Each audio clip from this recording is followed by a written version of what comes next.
300 పిల్లర్లుండే కాళేశ్వరం ప్రాజెక్టులో 2 పిల్లర్ల సమస్య వచ్చింది. అది కూడా ఎట్లా వచ్చింది? నిన్నగాక మొన్న మీరు చూసింటారు, బీహార్ లో ఒక బ్రిడ్జ్ కడుతుంటే కింద ఇసుక కదిలి బ్రిడ్జ్ కూలిపోయింది, మొత్తం బ్రిడ్జ్ వేయింది. మోడీ గారి రాష్ట్రం గుజరాత్ లో మార్బీ అనే దగ్గర ఒక బ్రిడ్జ్ కూలిపోతే 190 మంది చచ్చిపోయింది. బ్రిడ్జ్ మొత్తం కూలిపోయింది, దాని మీద మంది ఉండే కూలిపోయింది, 190 మంది చచ్చిపోయింది. మన దగ్గర ఎవరు చచ్చిపోలే. ఆనాడు 2 పిల్లర్లలో 300 పిల్లర్లు, మొత్తం బ్యారాజీలన్నీ కలిపితే 300 పిల్లర్లు. ఆ 300 పిల్లర్లలో 2 పిల్లర్ల కాడ కొంత ఇసుక కింద కదిలి అది మొత్తం పోలే, కొట్టుకపోలే, ఏం కాలే, వంగిన ఇట్లా కుంగిని.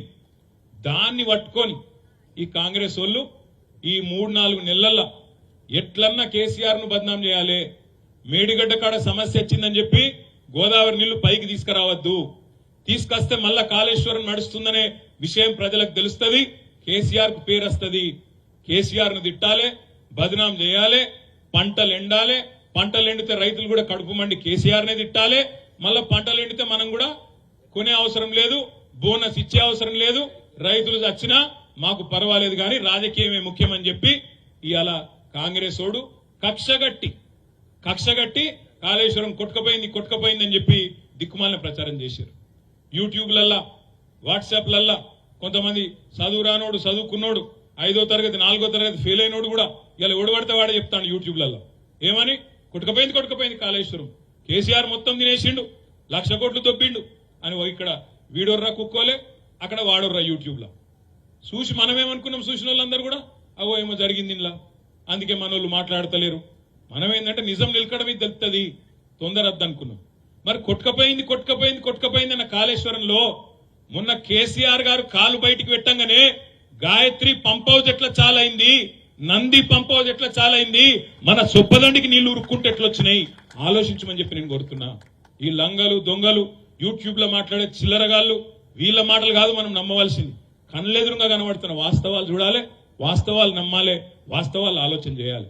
ఇలా చొప్పదండి ఎమ్మెల్యే, మాజీ ఎమ్మెల్యే రవిశంకర్ నిన్నగాక మొన్న కొట్లాడితే ఆయన తీసుకుపోయి జైల్లో పెట్టారు, అరెస్ట్ చేశారు. కానీ నీళ్లు మాత్రం సాయంత్రం వరకు ఇచ్చారు.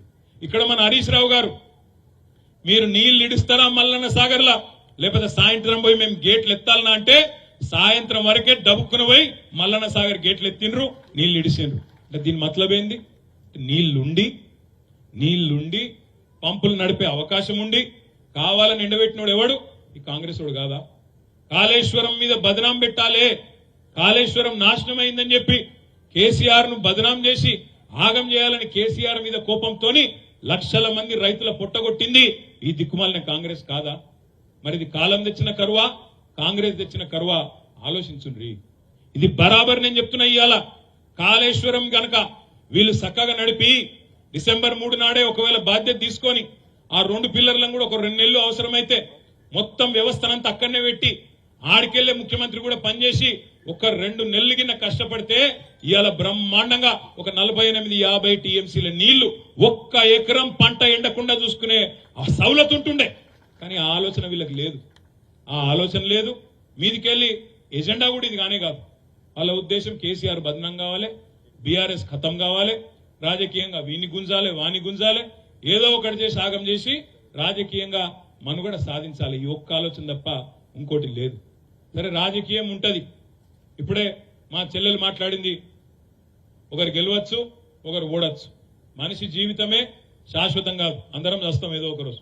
ఇప్పుడు ఆపరేషన్ లేకుండానే మోకాళ్లకు ప్లాస్మా ట్రీట్మెంట్, మీ ఆర్థోపెడిక్ సమస్యలన్నిటికీ రోబోటిక్ టెక్నాలజీ ద్వారా తక్కువ ఖర్చుతో శాశ్వత పరిష్కారం, ఫ్రీ కన్సల్టేషన్, ప్రతి ట్రీట్మెంట్ పై 20% డిస్కౌంట్. ఈ ఆఫర్ కొద్ది రోజులు మాత్రమే, త్వరపడండి.